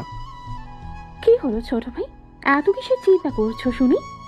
ভাবছো এমন ভাবে কেন বলছি, তাই তো? তোমার বিয়ে হয়ে গেছে না হবে? আগে কথা দাও, তারপর বলবো। দুঃখিত আফাজান, কথা দিতে পারবো না। যদি কথা না রাখতে পারি। আচ্ছা, এমন ভাবে না দাঁড়িয়ে থেকে বসে কথা বলি। চলো। আচ্ছা, এমন ভাবে হাওয়া হয়ে গিয়েছিলে কেন? সবকিছু তো জানেন, মনে হয় না আপনার সবকিছু অজানা। আর আব্বু সেদিন বাসা থেকে রাগ করে বেরিয়ে যেতে বলেছিল, তাই রাগ করে আরো এমন ভাবে চলে গেছিলাম। কেন ফিরে আসতে পারতে না? পারতাম, কিন্তু ইচ্ছা করেনি। আচ্ছা যাই হোক, আপনার কি সত্যি বিয়ে হয়ে গেছে না হয়নি? ছেলে পছন্দ হয়েছে, এখন বিয়ের ডেট ঠিক করতে বাকি আছে। ও আচ্ছা, ছেলে কি করে? বিজনেস আছে। আচ্ছা, তোমার ফোন নাম্বারটা দাও, ডেট ঠিক হলেই তোমাকে ইনভাইট করব। আচ্ছা নেন। নাম্বার দেওয়া শেষ হতেই দেখলাম আনিসা আসছে। ও কিভাবে জানালো আমি কলেজে আসছি? তাহলে কি লাবণী আপু বলেছে? হয়তোবা। আচ্ছা আমি গেলাম, কাজ আছে। এখন আবার তোমার কিসের কাজ? আমি জানি তুমি মিথ্যে বলছো। আচ্ছা যাও যাও, আপন কেউ কি হয় যে আমার সাথে আড্ডা দিবে?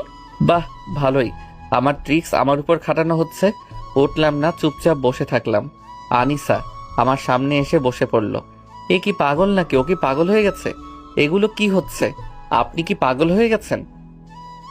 পাগল হয়ে গেছি। দেখো, সত্যি সত্যি কিন্তু উল্টাপাল্টা কিছু করে ফেলবো। কিছু না বলে উঠে হাঁটতে ধরলাম, তখন আবার আনিসা হাত ধরে নিল। এক ঝটকায় হাত সরিয়ে হাঁটতে লাগলাম। হাঁটছি, তখন পিছন থেকে আনিসা এসে জড়িয়ে ধরল। ভালোই লাগছে, কিন্তু আগের কথা মনে পড়তেই রাগ উঠে গেল। আপনি কি ছাড়বেন? আমি মরে যাব, সত্যি বলছি। আমি থাকতে পারবো না তোমাকে ছাড়া। তোমার স্মৃতি আমাকে একটুও ভালো থাকতে দেয় না। আমি একটুও ভালো নেই। আমি ভেতরে ভেতরে শেষ হয়ে যাচ্ছি। তাই নাকি? কোথায়? দেখতে পাচ্ছি না তো। আপনি গতকাল কত বড় বড় কথা বলে গেলেন, এই করবেন সেই করবেন। এখন দেখি কত সুন্দর করে আমার সামনে দাঁড়িয়ে আছেন। যেই কথাগুলো রাখতে পারবেন না, সেই কথাগুলো মানুষকে কেন দেন? আপনার বিহেভিয়ারগুলো ভুলে যাইনি। আপনার প্রতিটি কাজ আমার হৃদয়ে গিয়ে আঘাত করত। মনে আছে আপনার কি কি করেছেন আমার সাথে? প্লিজ একটা সুযোগ আমাকে দাও। তোমাকে তো ভালোবাসতে গিয়ে নিজেকে ভালোবাসতে ভুলে গেছিলাম তুমি ভালোবাসবে বলে। তোমাকে সুখে রাখতে গিয়ে নিজে সুখে থাকতে ভুলে গেছি তুমি সুখে রাখবে বলে। আমি ভুলেই গিয়েছিলাম কেউ কারো নয়, নিজেরটা নিজেকে দেখতে হয়। দিন শেষে না পেয়েছি তোমার ভালোবাসা, না পেয়েছি কেয়ার। তুমি শুধু আমার অবহেলাই করে গেছো। এমন একটা দিন ছিল না যে কান্না করতাম না। আমার কষ্টগুলোকে তোমার কাছে কষ্টই মনে হয়নি। আনিসা মাথা নিচু করে আছে। আর কিছু বললাম না, চলে এলাম। পাগল হয়ে গেছিস? কি করছিস? আগে থাকতে বুঝিস নি, এখন এসে এগুলো করছিস? আমি মরে যাব, সত্যি বলছি। আমি মরে যাব। আমি কেমন আছি আমি নিজেও জানি না। কোনো কিছুই ভালো লাগছে না। যখন ওকে আঘাত করতি তখন মনে ছিল না? তখন তো নিজের মর্জি মতো চলতি। আর এখন কেন এমন করছিস? তাও একটা বছর পর। এতদিন যদি চেষ্টা করতি তাহলে ভুলে যেতি। আমি জানি ওর মতো করে কেউ ভালোবাসতে পারবে না। আমার ওকেই লাগবে। ও কেন এমন হয়ে গেছে?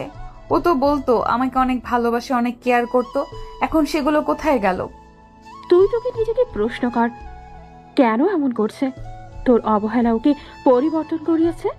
আর তুই না গতকাল বাসায় যাচ্ছিলি, তাহলে গেলি নাকি জন্য? দাঁড়া, তোর ভাইয়াকে ফোন দিয়েছে। আমার কসম, তুই ভাইয়াকে ফোন দিবি না। আচ্ছা ঠিক আছে, এখন চোখ মুছে বাসায় চলাচল, তোকে বাসায় দিয়ে আসি। তুই কিছু একটা কর না প্লিজ, কিছু একটা কর। আচ্ছা ঠিক আছে, এখন বাসায় চল, তারপর দেখি কি করা যায়।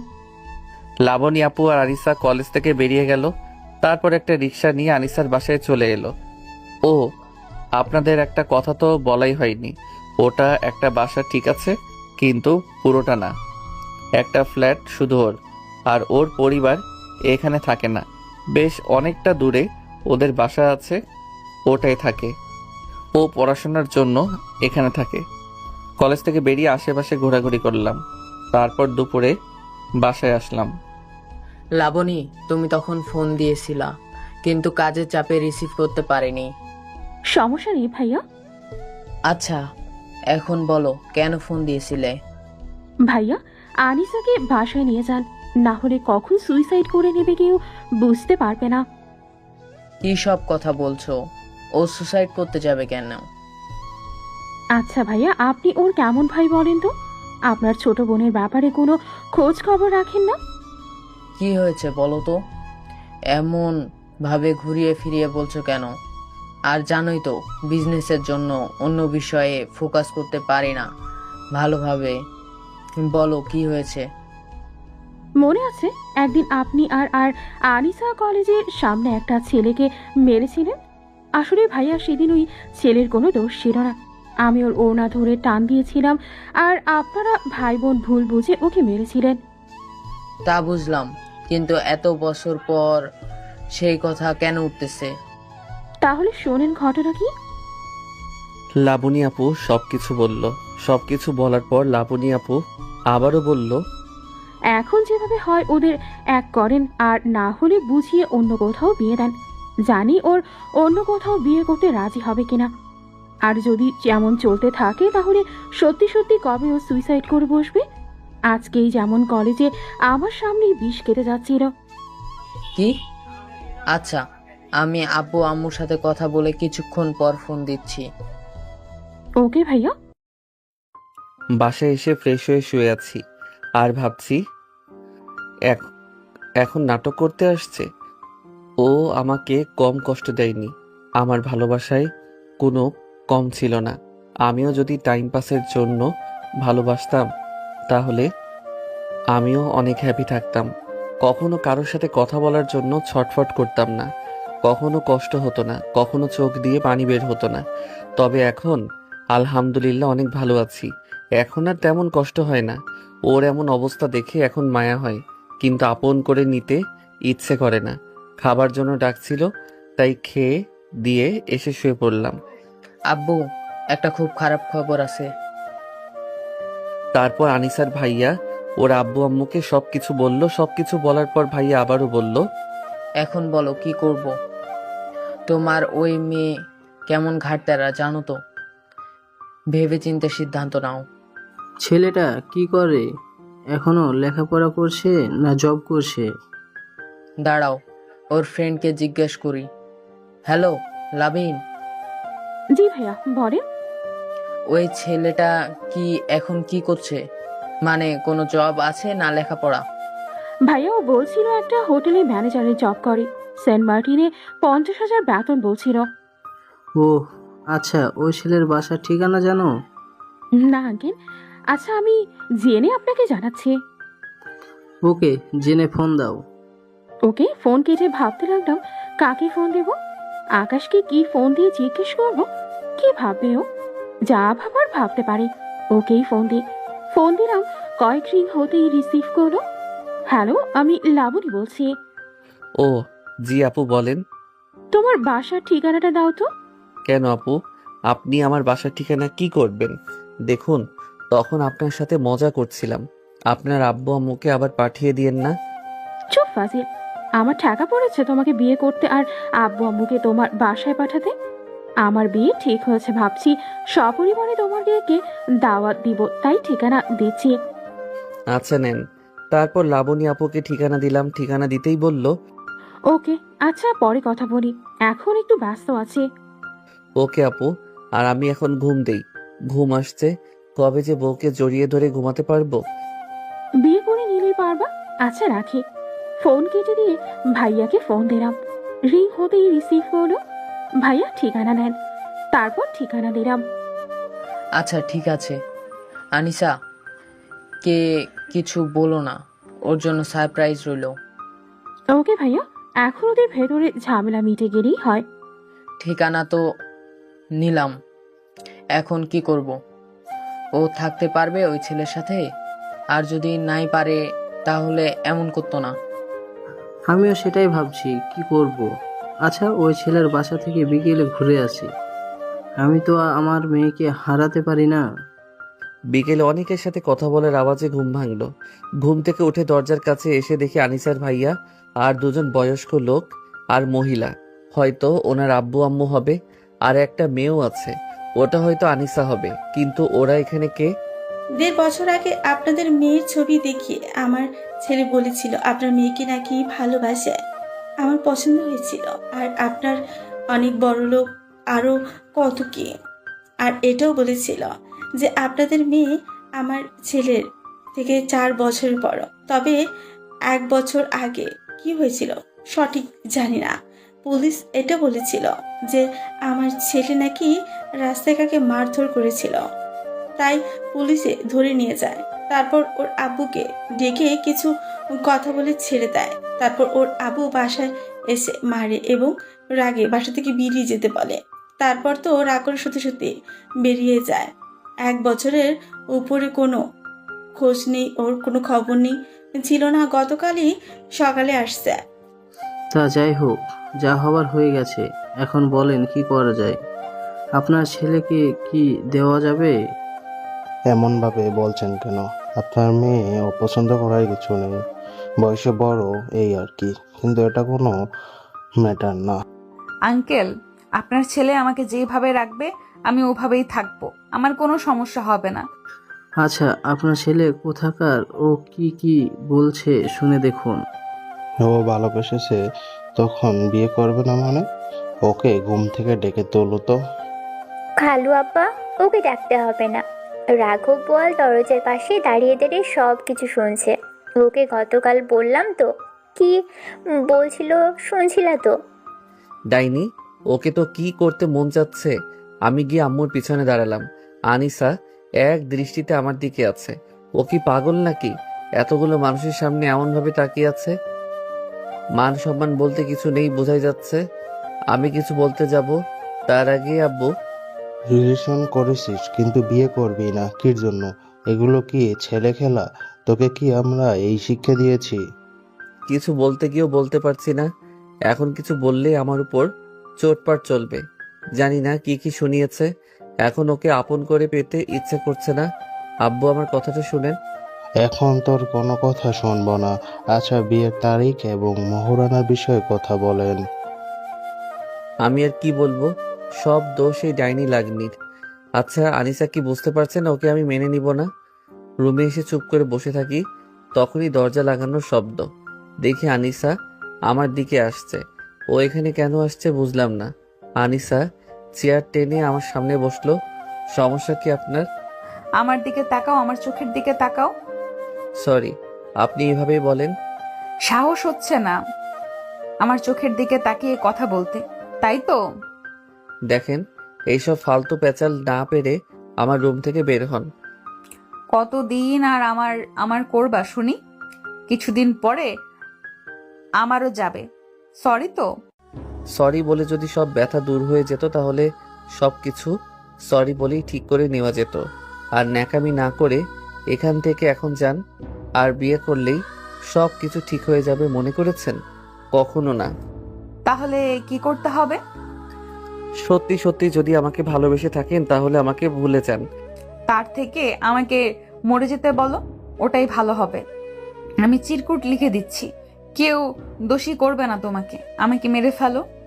আলতু ফালতু কথা না বলে সামনে থেকে সরেন। বেশি পেঁচাল পারলে আমি দূরে কোথায় চলে যাব? তোমাকে যেতে না হলে আমাকে হত্যা করে তারপরে যেতে হবে। পারবা আমাকে মারতে? বলো, পারবা? ওর এইসব শুনতে ভালো লাগছে না। উঠতে যাব তখন ধরে বসিয়ে দিল। দেখো, ভালো হচ্ছে না। সত্যি আমি মরে গেলে খুশি হবে তো? আমি তোমার থেকে দূরে চলে গেলে খুশি হবে তো? আচ্ছা ঠিক আছে, আমি বিয়েটা ভেঙে দিচ্ছি আর তোমার থেকে অনেক দূরে চলে যাচ্ছি। আর কখনো তুমি আমাকে খুঁজে পাবে না। শুধু তুমি না, আর কেউ খুঁজে পাবে না। জাহান্নামে যেতে চাইলে করেন, আমি আপনাকে ধরবো না। আপনার যা ইচ্ছা করেন। শালা, এই তো দেখি কম ঘাটতারা না। না, ভালো কথায় কাজ হবে না। জোর করেই ওর কাছ থেকে ভালোবাসা আদায় করে নিতে হবে দেখছি। তুই ভালো কথায় শুনবি না? তারা তোর জন্য কোনো ব্যবস্থা করতে হবে। গেঞ্জির কলার চেপে উঠিয়ে আমার সামনে নিয়ে এসে বললাম, বল আমাকে ভালোবাসবি? না, ভালোবাসবো না। এইবার নিজের সাথে চেপে ধরে শক্ত করে জড়িয়ে ধরলাম। আজব তো, কোনো রেসপন্স নেই। ওকে মানুষ না অন্য কিছু? আপনি কি পাগল হয়েছেন? ছাড়েন বলছি, ছাড়েন। না, ছাড়বো না। একটা সুযোগ দাও, একটা। কোনো সুযোগ দেওয়া হবে না। আপনি ছাড়েন, না হলে কিন্তু সবাইকে ডাকবো। জানো, যতই ডাকো কেউ আসবে না। আর সব থেকে বড় কথা, দরজা বন্ধ আছে। জানো, খুব ইচ্ছে করছে তোমার ঠোঁটের স্বাদ নিতে। দেখেন, ভালো হচ্ছে না কিন্তু।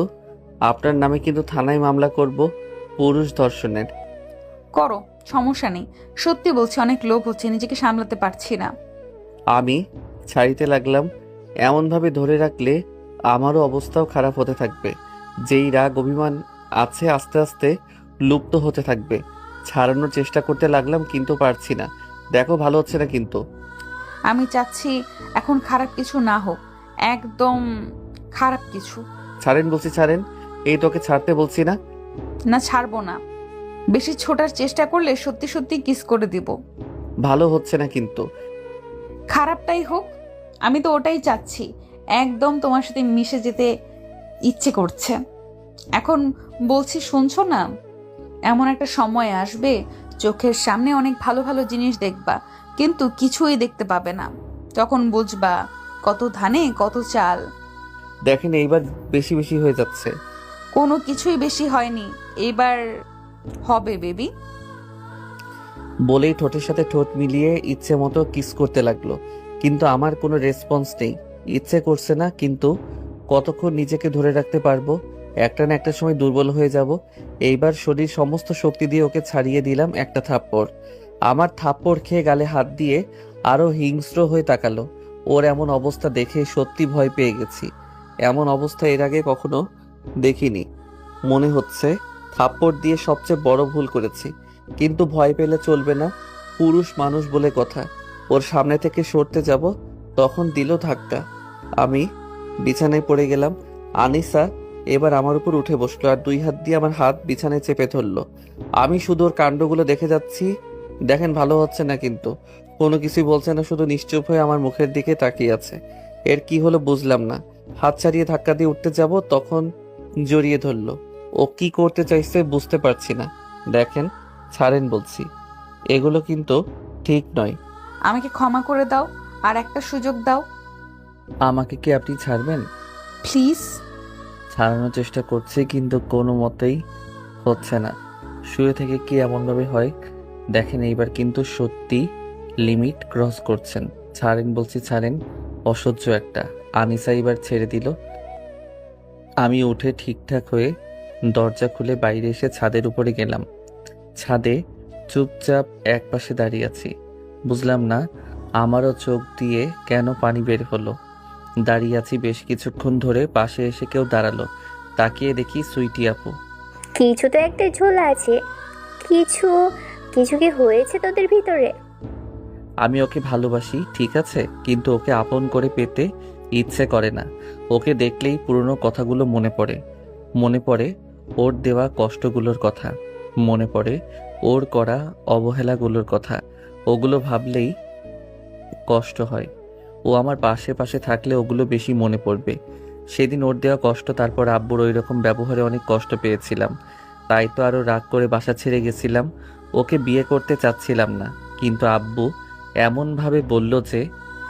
সত্যি করে একটা কথা বলতো, অন্য কাউকে বিয়ে করে ভালো থাকতে পারবি? ওর জায়গাটা অন্য কাউকে দিতে পারবি? আচ্ছা, যাকে বিয়ে করে নিয়ে আসতি ওকে কতটা ভালোবাসতি? হয়তো পারতাম না, কিন্তু। কিন্তু কি? আর হয়তো কেন বলছিস? বিয়ে তো তোকে করতেই হবে। সব কিছু মিটমাট করে নে, আর 1 সপ্তাহ পর বিয়ে, 15 তারিখে। আমি আর কিছু বললাম না, চুপ করে রইলাম। আপু নিচে চলে গেল। ফোনটা বেজে উঠল। ফোনের দিকে তাকালাম। ফোনে নাম্বারটা আননোন হলেও নাম্বারটা খুব ভালো করে চিনি। ঠিক ধরেছেন, আনিসার নাম্বার। ফোনটা রিসিভ করলাম না, বেজে যাচ্ছে। বেশ কয়েকবার ফোন দিল, কিন্তু রিসিভ করলাম না। নিচে আসতে গিয়ে পিছনে ফিরতেই দেখি আনিসা দাঁড়িয়ে আছে। ওরা কি এখনো যায়নি? সেটাই তো মনে হচ্ছে। ওর চোখ ছলছল করছে। আমি কিছু না বলে পাশ কাটিয়ে নিচে চলে এলাম। এসে দেখি ওরা কেউ যায়নি। এখন যদি বাইরে যাব বলি তাহলে চোখ রাঙানি দেখতে হবে। কাউকে কিছু না বলে বাসা থেকে বেরিয়ে গেলাম। রাকিবকে ফোন দিলাম কিন্তু রিসিভ করলো না। এসে একটা দোকানে বসলাম। দোকানপাটে তেমন একটা বসি না, কিন্তু আজকে বসলাম। ফোনটা বেজে উঠলো। ফোনের দিকে তাকিয়ে দেখি রাকিব ফোন দিয়েছে। ফোন রিসিভ করলাম। কোথায় আছিস তুই? শ্বশুরবাড়ি। কেন? এমনিতে আড্ডা দিতাম, এই আর কি। আচ্ছা, শ্বশুর বাড়িতে তাহলে ভালো করে আদার যত্ন খা। ফোন কেটে দিয়ে আশেপাশে ঘোরাঘুরি করে রাতে ফিরলাম। ফোনে বেশ কয়েকবার কল এসেছে আনিসার, কিন্তু একবারও রিসিভ করিনি। ইচ্ছা করছে না রিসিভ করতে। আগের মতো কোনো ফিলিংস আসছে না। রাতে একসাথে বসে খাচ্ছি, তখন ফোন বাজছে। একের পর এক ফোন আসছে, কিন্তু রিসিভ করছি না। কে ফোন দিছে এমন ভাবে? কেউ না। তোমার বৌমা ফোন দিয়েছে। কি রে, ফোন রিসিভ করছিস না কেন? আমার নাম্বার ওকে কে দিয়েছে? এটা আবার কেমন কথা? না, তেমন কিছু না। আর কোনো কথা হলো না এই বিষয়ে। খাওয়া শেষ করে রুমে এসে ফোন অফ রেখে শুয়ে পড়লাম। শুতে শুতে কেমন ঘুম চলে এলো। পরের দিন সকালে ঘুম থেকে উঠে ফ্রেশ হয়ে নাস্তা করতে বসলাম। তোর ফোন অফ আছে কেন? আপু প্লিজ এইসব বাদ দাও তো। মেয়েটাকে কাঁদাতে খুব ভালো লাগছে। হা হা হা। ভালোবাসা এই 2-3 দিনে এই অবস্থা? মায়া হচ্ছে ওর চোখের পানি দেখে। শোনো, তোমাদের একটু কিছুই চোখে পানি আসে, আমাদের ছেলেদের আসে না। ছেলেরা সহজে কাঁদে না, শরীরের আঘাত পেলেও কাঁদে না, কিন্তু কেউ খুব যত্ন করে মনে আঘাত দিলে ঠিক কাঁদে। কষ্ট তখন বেশি হয় যখন কাউকে মনের কথাগুলো বলে কাঁদতে পারি না। তোমাদের মতো চিৎকার করে কেঁদে মনকে হালকা করতে পারি না। ওর জন্য মাসের পর মাস চোখে পানি আসছে, তাহলে বুঝো কতটা কষ্ট দিয়েছিল। ওকে বলতাম, বোঝাতাম আমার কষ্ট হয়, কিন্তু শুনতো না। আমাকে মাসের পর মাস অবহেলা করেছে, আর আমার কয়েকদিনের অবহেলা সহ্য করতে পারছে না। খাওয়া শেষ হতেই উঠে পড়লাম। তারপর রুমে এসে ফোন অন করলাম। ফোনটা বেজে উঠল। ফোনের দিকে তাকিয়ে দেখি শাহিন ভাই ফোন দিয়েছে। ফোন রিসিভ করলাম। আসসালামু আলাইকুম ভাই, কেমন আছেন? আলহামদুলিল্লাহ ভালো। কি করো? এই তো ভাইয়া, এইমাত্র খাওয়া শেষ করে এলাম। আপনি কি করেন? বসে আছি। বাসার সবাই কেমন আছে? আলহামদুলিল্লাহ ভালো। আপনার কি খবর? আমারও সবাই ভালো। শাহিন ভাইয়ের সাথে আরো কিছুক্ষণ কথা বলে ফোন রেখে দিলাম। যাই, বাইরে থেকে ঘুরে আসি। বাসায় থেকে কি করব? দূর, বাসায় থাকতে যেন ভালোই লাগে না। বন্ধুগুলাও সব ব্যস্ত। বাইরে এসে একা একা ঘুরে দুপুরে ফিরলাম। দুপুরে বাসায় ফিরতে আম্মুর শুরু হলো ঝাড়ি। থাপ্পড় জিনিস, থাপ্পড় দিয়ে তোর ঘাড়ের বাঁকা রগ সোজা করে দিব। কি হলো, এমন ভাবে ঝাড়ি দিচ্ছ কেন? মেয়েটা তোকে ফোন দিয়েছে কিন্তু রিসিভ করছিস না কেন? বুঝতে পারিনি। আচ্ছা ঠিক আছে, কথা বলবো। রুমে এসে ফোন রেখে আবার রুম থেকে বেরিয়ে শাওয়ার নিতে এলাম। গোসল শেষ করে এসে রুমে আসতে দেখি ফোন ভাইব্রেট হচ্ছে। কাছে গিয়ে দেখি আনিসা ফোন দিচ্ছে। ফোন রিসিভ করে বললাম, জি, কে বলছেন? আমিটা কে, নাম নেই? আমি আনিশা। দাঁড়া, সময় হোক বোঝাবো আমি কি চিজ। ও, কেন ফোন দিচ্ছেন? আর এতবার ফোন দেওয়া লাগে? আচ্ছা ঠিক আছে, আর ফোন দিব না। আচ্ছা কি করো জান? জান মানে কি সব বলছেন? মাথা ঠিক আছে আপনার? না, কিছু ঠিক নেই। আচ্ছা জান, খাওয়া দাওয়া হয়েছে? ফোন রাখেন তো, ফালতু কথাবার্তা শুরু করেছে। ফোন কেটে দিলাম। আবার ফোন বেজে উঠল।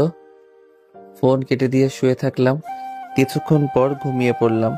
দেখতে দেখতে 4 দিন চলে গেল। আগামীকাল বাদেই বিয়ে। ভিতরটা অস্থির হয়ে থাকে সব সময়। জানি না কেন এমন হচ্ছে।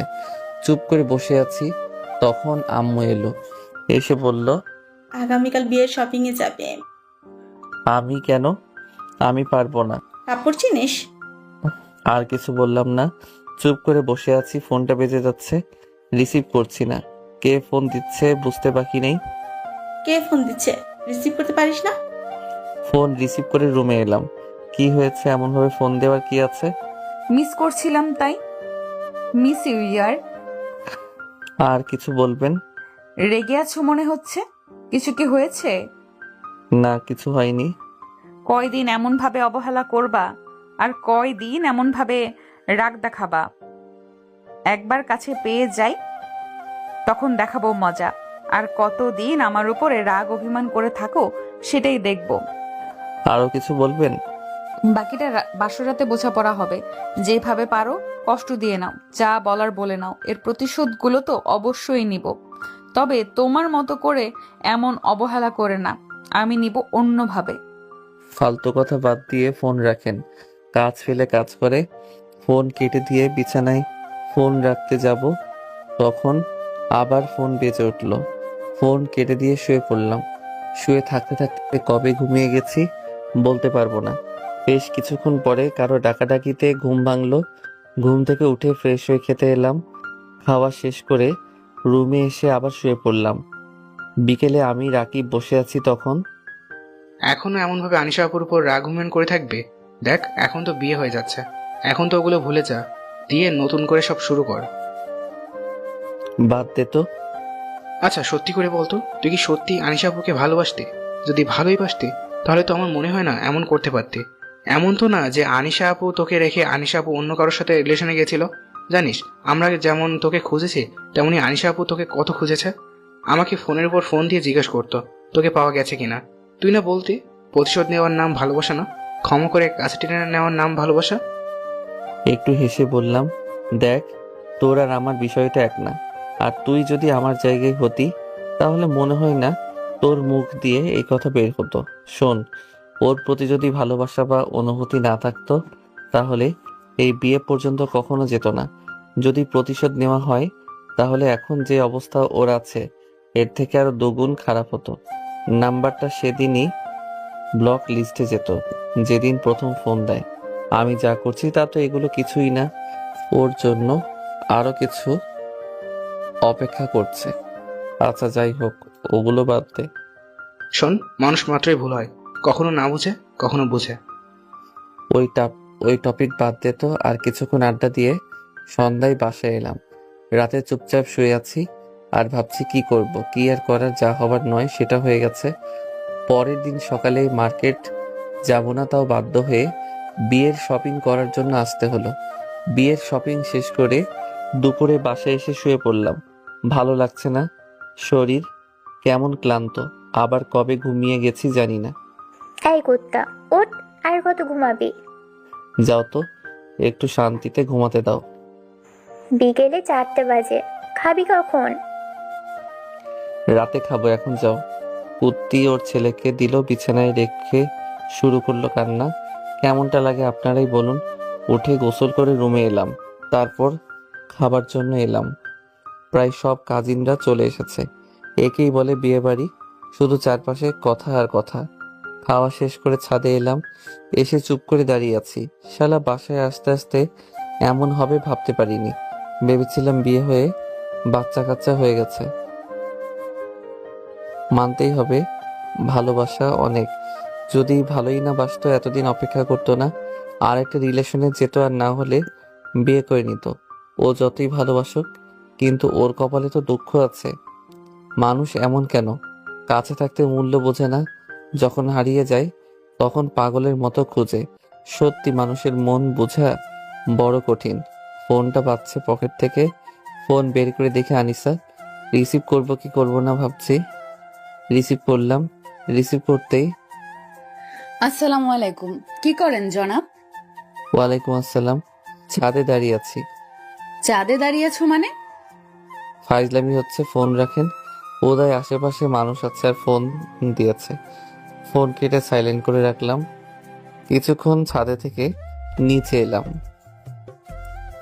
সবাই যে যার মতো কাজ নিয়ে ব্যস্ত। যদি আমাদের ভিতর সম্পর্কটা ভালো থাকতো তাহলে হয়তো আমার থেকে বেশি কেউ খুশি হতো না। কেন যেন খুশি হতে পারছি না। অজানা এক ভয় ভিতরটাকে কুড়ে কুড়ে খাচ্ছে। কাজিনগুলো এলো, তাদের সাথে আড্ডা দিতে লাগলাম। বেশ কিছুক্ষণ আড্ডা দিয়ে রাতের খাবার খেয়ে শুয়ে পড়লাম। পরের দিন বিয়ে বাড়িতে সব শালীরা ঘিরে বসে আছে। লাবণী আপুর দিকে আর চোখে তাকিয়ে ইচ্ছে মতো গালি দিচ্ছি। শালির জন্য সব কিছু হলো। কি দুলাভাই, এমন ভাবে কি দেখা হচ্ছে? না, মনে মনে আপনার আর আপনার নানির 14 গোষ্ঠী উদ্ধার করছি। রাগ করো না দুলাভাই, যা করেছি দুজনের ভালোর জন্য করেছি। আপনার বান্ধবীর কপালে দুঃখ এখনো অনেক বাকি আছে। এখনো এই আকাশকে চিনেনি। তা আজকে রাতে না হয় চিনিয়ে দিও, আর সবকিছু দেখিয়েও দিও।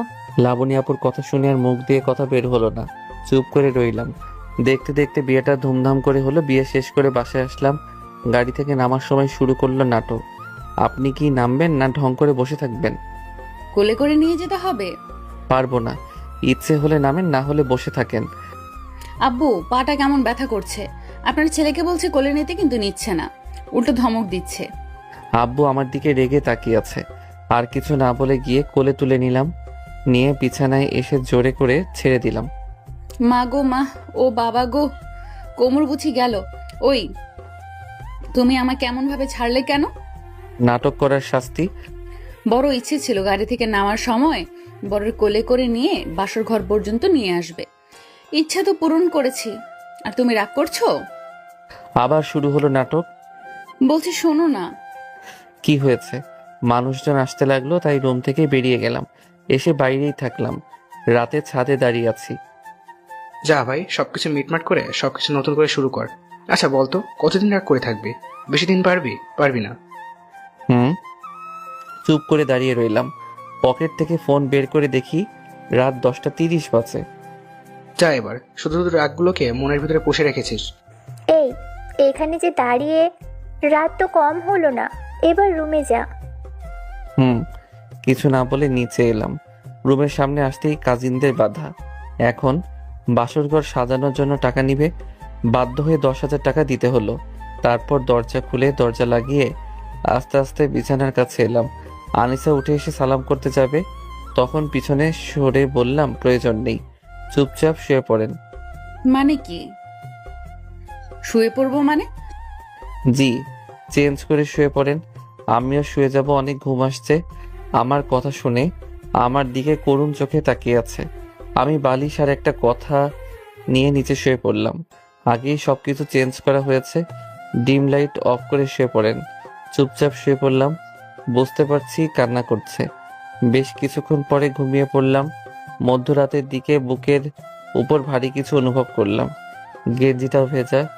ডুকরে ডুকরে কান্না করছে আর হেঁচকে তুলছে। আর কত কষ্ট দিবে? এই 9 দিনে তো কম কষ্ট দাওনি। আমি সহ্য করতে পারছি না, অনেক কষ্ট হচ্ছে। সরেন, না হলে কিন্তু ধাক্কা দিব।